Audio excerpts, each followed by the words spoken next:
बिस्मिल्लाहिर्रहमानिर्रहीम सल्लल्लाहु अलैहि वसल्लम। अस्सलाम वालेकुम क्लास 9। उम्मीद है आप सब खैरियत से होंगे। आज हम करेंगे यूनिट 1 की एक्सरसाइज 1.6 के क्वेश्चन नंबर 1 के फोर्थ पार्ट को। इससे कबल हम प्रीवियस वीडियोस में एक्सरसाइज 1.6 के क्वेश्चन नंबर 1 के 1, 2 एंड 3 पार्ट्स को डिस्कस कर चुके हैं।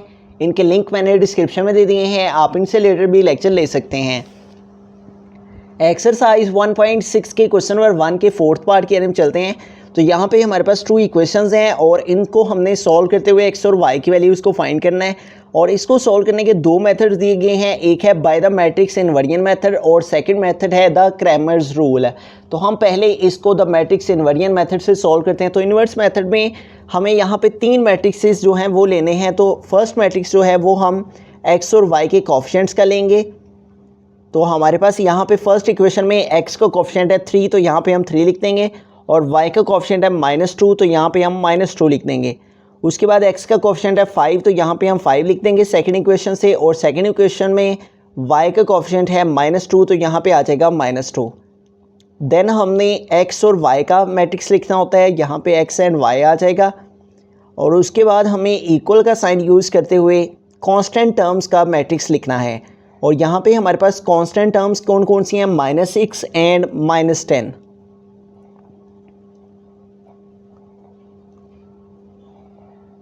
तो अब हमें इन तीनों मैट्रिक्स को लेट कर लेना है, ठीक है। तो हमारे पास जो फर्स्ट मैट्रिक्स है इसको हम a के इक्वल लेट कर लेते हैं। Let a matrix is equal to, तो a मैट्रिक्स हमारे पास ये एंट्रीज आ जाएंगी, ठीक है। और ये है हमारे पास 3 - 2 एंड 5 - 2। उसके बाद हमारे पास ये जो मैट्रिक्स है इसको हम x के इक्वल लेट कर लेंगे, x एंड y। जबकि कांस्टेंट टर्म्स का जो मैट्रिक्स है हमारे पास इसको हम b मैट्रिक्स के इक्वल लेट कर लेंगे, b इज इक्वल टू। और कांस्टेंट टर्म्स कौन सी हैं, -6 एंड -10। तो अब यहाँ पे देखें हमारे पास ये जो फर्स्ट मैट्रिक्स था इसको हमने a लेट किया है, ठीक है, इस मैट्रिक्स को। तो हम इसकी प्लेस पे यहाँ पे a लिख लेते हैं। और उसके बाद ये जो x और y का मैट्रिक्स है इसको हमने x लेट किया है, तो x की प्लेस पे हम यहाँ पे x लिख लेते हैं। उसके बाद इक्वल का साइन है तो हम यहाँ पे इक्वल लिख लेंगे। और देन कांस्टेंट टर्म्स का मैट्रिक्स है तो इसको हमने b के इक्वल लेट किया, तो इसकी प्लेस पे हम b लिख देंगे। तो यूँ ये हमारा a मैट्रिक्स आ गया, ये x मैट्रिक्स और ये b मैट्रिक्स। हमें चूँकि x की वैल्यू को फाइंड करना है, यानी x और x मैट्रिक्स को फाइंड करना है, यानी कि x और y की वैल्यूज़ को। तो x इधर ही रहेगा, ये b आ जाएगा। और ये a इधर मल्टीप्लाई कर रहे हैं तो इस साइड में आके डिवाइड हो गया। एक वैल्यू एक तरफ मल्टीप्लाई हो रही हो तो दूसरी तरफ जाके डिवाइड हो जाती है। अब यहाँ पे डिनोमिनेटर में हमारे पास जो a का एक्सपोनेंट है वो +1 है। तो जब ये न्यूमरेटर में आएगा तो इसका जो एक्सपोनेंट नीचे +1 है ऊपर आके -1 हो जाएगा। और साथ में हमारे पास क्या आ जाएगा, b। तो ये वो फार्मूला है जिससे हमारे पास x और y की वैल्यूज़ जो हैं वो आ जाएंगी। अब यहाँ पे हमारे पास x मैट्रिक्स भी मौजूद है, ठीक है, और b मैट्रिक्स भी मौजूद है। जबकि ये जो a इन्वर्स है ये मौजूद नहीं है। तो हमें पहले a इन्वर्स फाइंड करना है। तो इन्वर्स को फाइंड करने के लिए हमें a का जाइंट लेना है और a का डिटर्मिनेंट लेना है, इन दोनों की डिवीजन करनी है। तो इससे हमारे पास जो है वो a इन्वर्स आ जाएगा। तो पहले हम a का डिटर्मिनेंट लेंगे, ठीक है। अगर डिटर्मिनेंट 0 आ जाए तो फिर क्वेश्चन आगे सॉल्व नहीं हो पाएगा।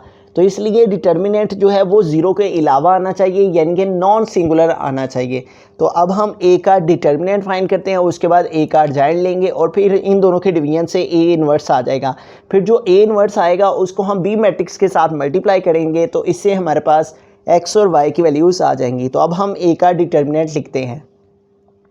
तो a का डिटर्मिनेंट लेने के लिए हम a की वैल्यू को यहाँ पे लिखेंगे।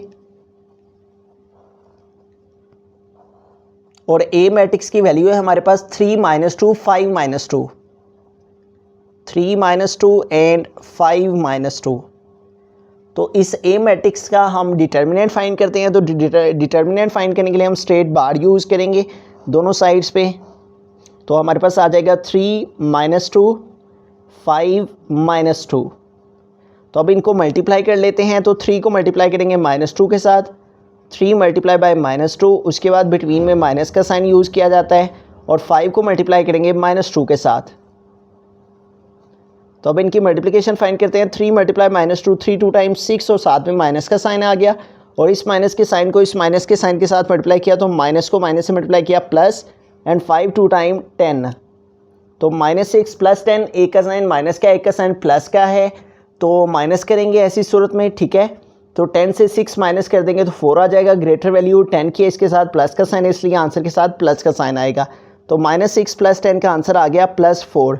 तो यूँ हमारे पास ए का जो डिटर्मिनेंट है वो आ गया है 4, यानी कि नॉन सिंगुलर है, ज़ीरो नहीं आया, ठीक है, ज़ीरो के इक्वल नहीं है तो इसलिए ये नॉन सिंगुलर है, इसलिए हम ए इन्वर्स फाइंड कर सकते हैं, ठीक है। अब हम ए का अर्जाइन लेंगे और फिर उसको इस जो डिटर्मिनेंट है इस पर डिवाइड करेंगे तो इससे हमारे पास ए इन्वर्स आ जाएगा। अब हम ए का अर्जाइन फाइंड करते हैं। तो हमने ए की वैल्यू को लिख लिया है। अब हम इस ए की वैल्यू का अर्जाइन लेते हैं। Adjoint of A is equal to, तो जब भी अर्जाइन को फाइंड किया जाता है तो एक डायगोनल की प्लेस और दूसरे डायगोनल के साइंस को चेंज किया जाता है। तो इस डायगोनल की प्लेस को चेंज कर देंगे, -2 3 की प्लेस पे चला गया और 3 जो है वो -2 की प्लेस पे आ गया। और इस डायगोनल के साइंस को चेंज कर देंगे, ये -2 है तो चेंज होके +2 और ये +5 है तो चेंज होके -5, ठीक है। इस डायगोनल की प्लेस को चेंज किया है, जगह चेंज किया है, -2 इधर और 3 इधर। और इस डायगोनल के साइंस को चेंज किया है, इसका साइन -2 था चेंज होके +2, ये +5 था चेंज होके -5। अब हमने ए का डिटर्मिनेंट भी फाइंड कर लिया है, ठीक है, और ए का अर्जाइन भी फाइंड कर लिया। अब हम इन दोनों को डिवाइड करते हैं तो इससे ए इन्वर्स फाइंड हो जाएगा, ठीक है। तो अब हम यहाँ पे ए इन्वर्स का फार्मूला लिखते हैं। ए इन्वर्स हमारे पास इक्वल आ जाएगा, A inverse is equal to adjoint of A over determinant of A. तो इन दोनों वैल्यूज़ को पुट करते हैं, ठीक है। तो ऊपर हमारे पास अर्जाइन है तो हम न्यूमरेटर में अर्जाइन लिखेंगे। तो यहाँ पे अर्जाइन की वैल्यू को लिखते हैं। तो अर्जाइन हमारे पास है ए का इक्वल -2 + 2 और उसके बाद है -5 एंड 3 और इसको हमने डिवाइड करना है डिटर्मिनेंट ऑफ ए के साथ। तो डिवाइड का साइन यूज़ किया और डिटर्मिनेंट ऑफ ए नीचे लिखेंगे और डिटर्मिनेंट ऑफ ए हमने फाइंड किया और वो हमारे पास इक्वल आया है 4 के, ठीक है। तो डिटर्मिनेंट ऑफ ए की प्लेस पे हम यहाँ पे लिख देते हैं 4। अब इन तमाम एंट्रीज़ को हम 4 पे डिवाइड कर लेंगे तो इससे हमारे पास जो है वो ए इन्वर्स आ जाएगा। तो डिवाइड करते हैं तमाम एंट्रीज़ को 4 के साथ, ठीक है। तो A inverse is equal to, तो -2 को डिवाइड करेंगे 4 के साथ, उसके बाद सेकेंड एंट्री है 2, इसको डिवाइड करेंगे 4 के साथ, उसके बाद थर्ड एंट्री है -5, इसको डिवाइड करेंगे 4 के साथ, एंड द लास्ट में फोर्थ एंट्री है हमारे पास 3 और इसको भी डिवाइड करेंगे 4 के साथ, 3 डिवाइडेड बाय 4। तो अब जिन नंबर्स की कटिंग पॉसिबल है उनकी कटिंग कर लेंगे। यहाँ पे देखें 2 और 4 है तो इन दोनों की कटिंग पॉसिबल है तो इनकी हम कटिंग कर लेंगे। तो यहाँ पे हम लिखेंगे A inverse is equal to 2 1 time 2 and 2 2 time 4। तो रिमेनिंग हमारे पास क्या रह गया, -1/2। उसके बाद यहाँ पे भी कटिंग पॉसिबल है, 2 1 टाइम 2 एंड 2 2 टाइम 4। तो क्या रह गया रिमेनिंग, 1/2। और इन दोनों नंबर्स की कटिंग पॉसिबल नहीं है, ये वैसे का वैसे ही आ जाएगा -5/4। जबकि हमारे पास इन दोनों नंबर्स की भी कटिंग पॉसिबल नहीं है तो यहाँ पे आ जाएगा 3/4। तो इस तरह हमारे पास जो है वो ए इन्वर्स आ गया है, ठीक है। अब हम फार्मूला अप्लाई करेंगे, x is equal to A inverse B का। ए इन्वर्स हमने फाइंड कर लिया, ए इन्वर्स को b के साथ मल्टीप्लाई करते हैं। यहाँ पे फार्मूला लिख लिया है, x is equal to A inverse b, ठीक है। तो इन तमाम की वैल्यूज़ को पुट करते हैं। यहाँ पे x है तो यहाँ पे x मैट्रिक्स को लिखेंगे, ठीक है। और x मैट्रिक्स हमारे पास इक्वल है x एंड y के, तो यहाँ पे हम लिख देंगे x and y is equal to हमारे पास है ए इन्वर्स, ठीक है। तो यहाँ पे ए इन्वर्स का जो आंसर है उसको लिखेंगे और साथ में b है तो यहाँ पे b मैट्रिक्स की वैल्यू को लिखेंगे और b मैट्रिक्स की वैल्यू के प्लेस पे आ जाएगा -6 एंड -10, -6 एंड -10। और यहाँ पे a इन्वर्स है तो a इन्वर्स की वैल्यू को पुट कर देंगे और a इन्वर्स हमारे पास इक्वल आया है -1/2। उसके बाद 1/2 प्लस का 1/2 और देन -5/4 और एंड द लास्ट एंट्री है हमारे पास a इन्वर्स में 3/4। तो यूँ हमने x की प्लेस पे x मैट्रिक्स की वैल्यू, a इन्वर्स की प्लेस पे a इन्वर्स की वैल्यू, जबकि b मैट्रिक्स की प्लेस पे b की वैल्यू। अब हमें इन दोनों वैल्यूज़ को मल्टीप्लाई करना है, इन दोनों का प्रोडक्ट फाइंड करना है। तो इससे हमारे पास x और y की वैल्यूज़ जो हैं वो आ जाएंगी। तो इन दोनों वैल्यूज़ को मल्टीप्लाई करते हैं, ठीक है। तो हमारे पास मल्टीप्लिकेशन में हमें क्या करना होता है, जो हमारे पास ये रो होती है इसको हमने कॉलम के साथ मल्टीप्लाई करना होता है, ठीक है। तो अब हम इस रो को इस कॉलम के साथ मल्टीप्लाई करते हैं। -1/2 इसको मल्टीप्लाई करेंगे -6 के साथ, -1/2 मल्टीप्लाई -6, फिर बिटवीन में प्लस का साइन यूज़ करेंगे और 1/2 को मल्टीप्लाई करेंगे -10 के साथ, 1/2 मल्टीप्लाई बाय -10। तो यूँ हमने इस रो को इस कॉलम के साथ मल्टीप्लाई कर दिया। अब हम इस सेकंड रो को इस कॉलम के साथ मल्टीप्लाई करेंगे, -5/4 मल्टीप्लाई बाय -6,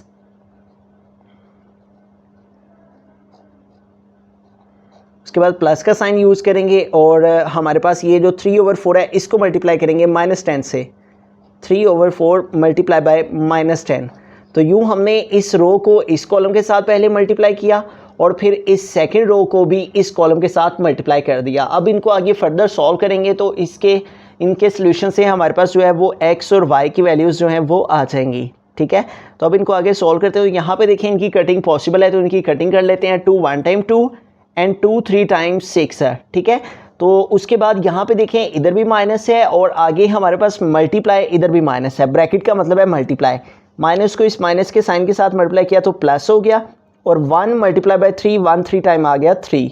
उसके बाद यहाँ पे देखें ये प्लस का साइन इस माइनस के साइन के साथ मल्टीप्लाई कर रहा है तो प्लस माइनस माइनस आ जाएगा और 2 1 टाइम 2 एंड 2 5 टाइम 10, ठीक है। तो यूँ हमारे पास क्या रहेगा रिमेनिंग, 1 मल्टीप्लाई बाय 5 क्या आ गया 5। उसके बाद हम नीचे आ जाते हैं। तो यहाँ पे देखें इन नंबर्स की भी कटिंग पॉसिबल है, तो इनकी कटिंग कर लेते हैं। 2 2 टाइम 4 एंड 2 3 टाइम 6 है, तो 2 के टेबल से इन दोनों की कटिंग कर ली है। रिमेनिंग हमारे पास क्या रह गया, माइनस मल्टीप्लाई माइनस क्या हो जाएगा प्लस, और उसके बाद 5 मल्टीप्लाई बाय 3 15 है, ठीक है। और डिनोमिनेटर में यहाँ पे रिमेनिंग क्या रह गया 2, तो यहाँ पे आ जाएगा 2। उसके बाद यहाँ पे देखें तो प्लस मल्टीप्लाई माइनस यहाँ पे माइनस आ जाएगा और इनकी भी कटिंग पॉसिबल है। तो 2 2 टाइम 4 एंड 2 5 टाइम 10, ठीक है। तो हमारे पास रिमेनिंग क्या रह गया, प्लस मल्टीप्लाई माइनस माइनस आ गया और 3 5 टाइम 15 ओवर हमारे पास यहाँ पे भी क्या आ जाएगा 2, ठीक है। तो अब इनको आगे फर्दर सॉल्व करते हैं। तो यहाँ पे देखें 3 - 5 है, एक का साइन माइनस का है और एक का साइन प्लस का है। तो अगर ऑपोजिट साइंस हो तो माइनस किया जाता है, ठीक है, लेकिन साइन जो है वो ग्रेटर वैल्यू का लगाया जाता है। 3 - 5, तो 5 से 3 माइनस किया 2 आ गया, ग्रेटर वैल्यू 5 है, इसके साथ माइनस का साइन है इसलिए आंसर के साथ माइनस आएगा। तो 3 - 5 का आंसर क्या आ गया -2। अब यहाँ पे इन दोनों वैल्यूज़ का एलसीएम लिया, इन दोनों के डिनोमिनेटर सेम हैं तो इसलिए एलसीएम 2 आ गया। एलसीएम को नीचे वाली वैल्यू से डिवाइड करते हैं और डिवाइड करके जो आंसर आए उसको ऊपर वाले से मल्टीप्लाई करते हैं। 2 को 2 पे डिवाइड किया 1, 1 को 15 से मल्टीप्लाई किया तो आ गया 15। बिटवीन में माइनस का साइन है, यहाँ माइनस का साइन आ गया। 2 को 2 पे डिवाइड किया 1, 1 को 15 से मल्टीप्लाई किया तो आ गया 15। अब इनको आगे फर्दर सॉल्व करते हैं। तो यहाँ पे देखें हमारे पास x और y मैट्रिक्स जो है वो इक्वल आ जाएगा। ऊपर आ गया हमारे पास -2 और नीचे 15 - 15 क्या आ गया 0 ओवर हमारे पास आ गया 2। तो 0 को 2 पे डिवाइड करेंगे तो 0 ही आ जाएगा, ठीक है। तो x एंड y ये मैट्रिक्स हमारा इक्वल आ जाएगा। -2 और 0 को 2 पे डिवाइड किया तो आ गया 0। तो इस तरह से हमारे पास जो x की वैल्यू है x इक्वल आ गया -2 के, ठीक है, जबकि जो y है y इक्वल आ गया 0 के। से सारे क्वेश्चन को रिव्यू करते हैं। हमारे पास 2 इक्वेशंस थी, इससे हमने 3 मैट्रिक्स क्रिएट किए, A मैट्रिक्स, X मैट्रिक्स और B मैट्रिक्स। उसके बाद हमारे पास यहाँ पे जो फार्मूला क्रिएट हो जाता है इन्वर्स मेथड में वो है x = A इन्वर्स B। हमारे पास x भी मौजूद था और B मैट्रिक्स भी मौजूद था, जबकि A इन्वर्स मौजूद नहीं था। तो A इन्वर्स के लिए हमें अर्जाइन ऑफ A और डिटर्मिनेंट ऑफ A फाइंड करना था। पहले हमने डिटर्मिनेंट ऑफ A फाइंड किया और उसके बाद हमने अर्जाइन ऑफ A फाइंड किया। इन दोनों की डिवीजन की, अर्जाइन ऑफ A की और डिटर्मिनेंट ऑफ A की, इससे हमारे पास A इन्वर्स आ गया। उसके बाद हमने ये फार्मूला अप्लाई किया x = A इन्वर्स B का, ठीक है।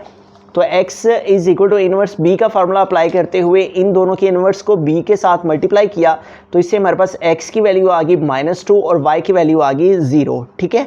तो इस तरह से हमारे पास दोनों वैल्यूज़ फाइंड हो गई हैं। हम इसका चेक भी फाइंड कर सकते हैं, जो कि क्वेश्चन का हिस्सा तो नहीं है, लेकिन इससे हमें ये मालूम हो जाता है कि हमारे पास जो x की वैल्यू आई है और जो y की वैल्यूज़ आई हैं ये करेक्ट हैं या नहीं, ठीक है।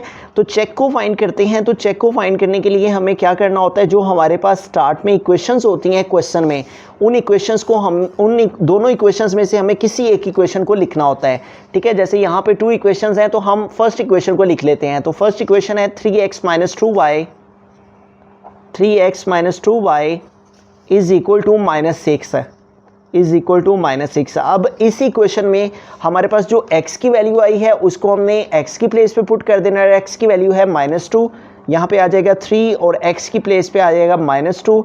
उसके बाद है -2 और y की वैल्यू, y की प्लेस पे y की वैल्यू और y की वैल्यू है 0। तो y की प्लेस पे y की वैल्यू 0 आ गई, x की प्लेस पे x की वैल्यू और y की प्लेस पे y की वैल्यू। चूँकि ये मल्टीप्लिकेशन कर रही हैं वैल्यूज़ इसलिए इनको हमने ब्रैकेट में लिखा है, इज इक्वल टू -6। 3 × -2, 3 2 टाइम्स 6, तो साथ में ये माइनस का साइन आ गया। उसके बाद -2 0 टाइम्स 0 -6, -6 आ जाएगा, -6 -0 -6 इज इक्वल टू -6। तो इस तरह लेफ्ट हैंड साइड और राइट हैंड साइड दोनों का इक्वल आ जाना इस बात को प्रूव करता है कि हमारे पास जो x की वैल्यू आई है और जो y की वैल्यू आई है ये बिल्कुल करेक्ट हैं। x -2 ही है और y 0 ही है। तो हमने ये चेक इसलिए फाइंड किया कि हमारे पास ये प्रूव आ सके क्या है कि ये दोनों वैल्यूज़ जो हैं वो करेक्ट हैं या नहीं। ये क्वेश्चन का पार्ट नहीं है, इसको जस्ट हमने अपनी वैल्यूज़ को आइडेंटिफाई करने के लिए कि आया कि ये करेक्ट हैं या नहीं इसलिए किया है। अब हम इस क्वेश्चन को क्रैमर रूल से सॉल्व करते हैं। हम फोर्थ पार्ट को second method by the Cramer's rule से सॉल्व करेंगे। तो क्रैमर रूल में हमें 3 मैट्रिक्स जो हैं वो रिक्वायर होते हैं। एक matrix A, second matrix AX, जबकि थर्ड मैट्रिक्स जो हमें क्रैमर रूल में रिक्वायर होता है वो होता है AY।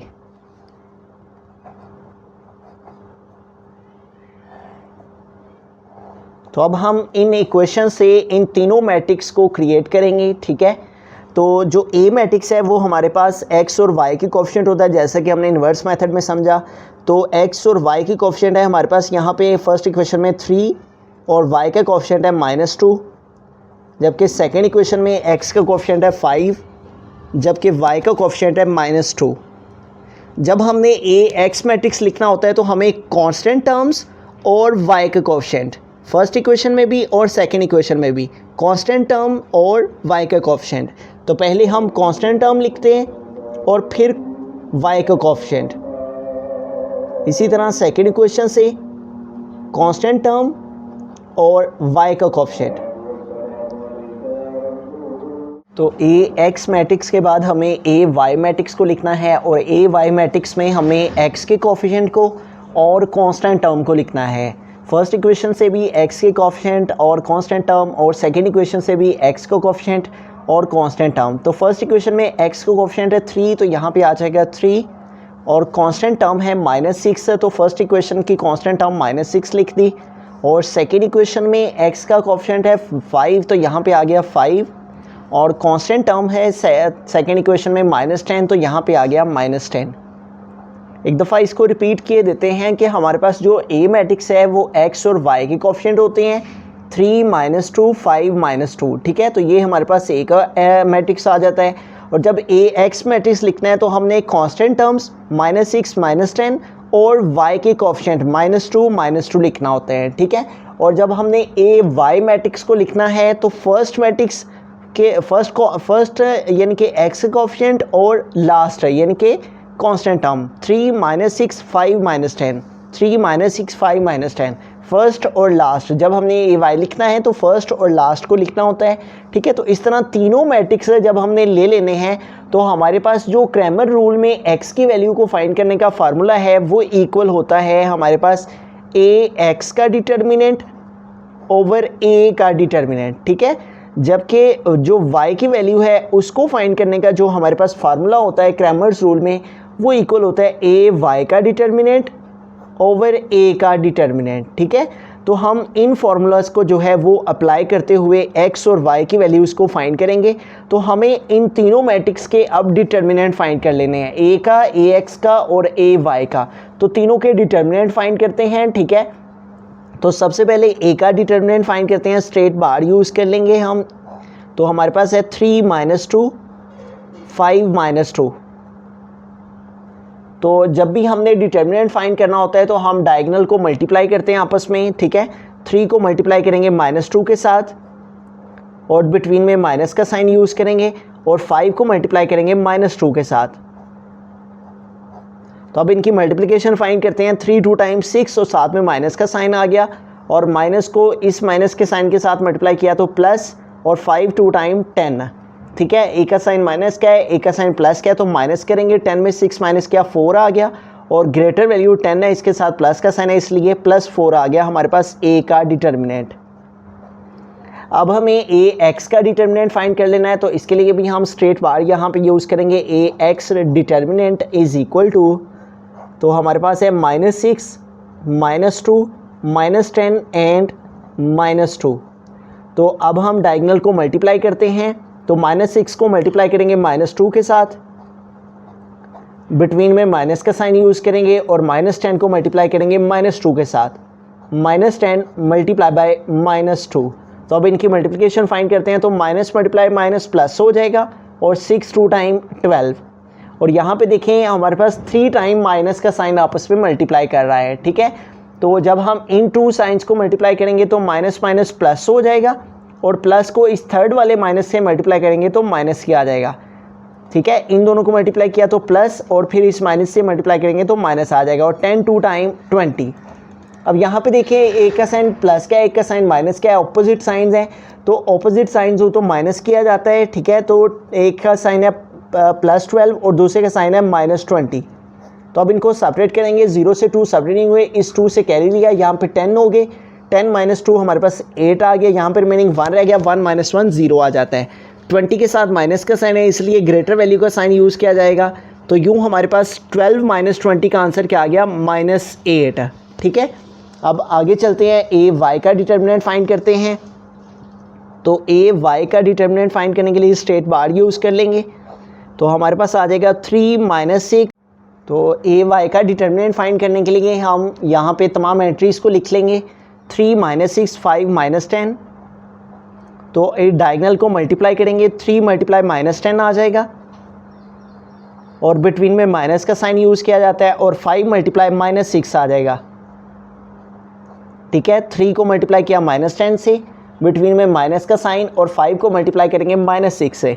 अब इनको मल्टीप्लाई करते हैं, 3 10 टाइम 30, साथ में माइनस का साइन आ गया, माइनस को इस माइनस के साइन के साथ मल्टीप्लाई किया प्लस, और 5 6 टाइम 30, तो ऑपोजिट साइंस आ गए हैं।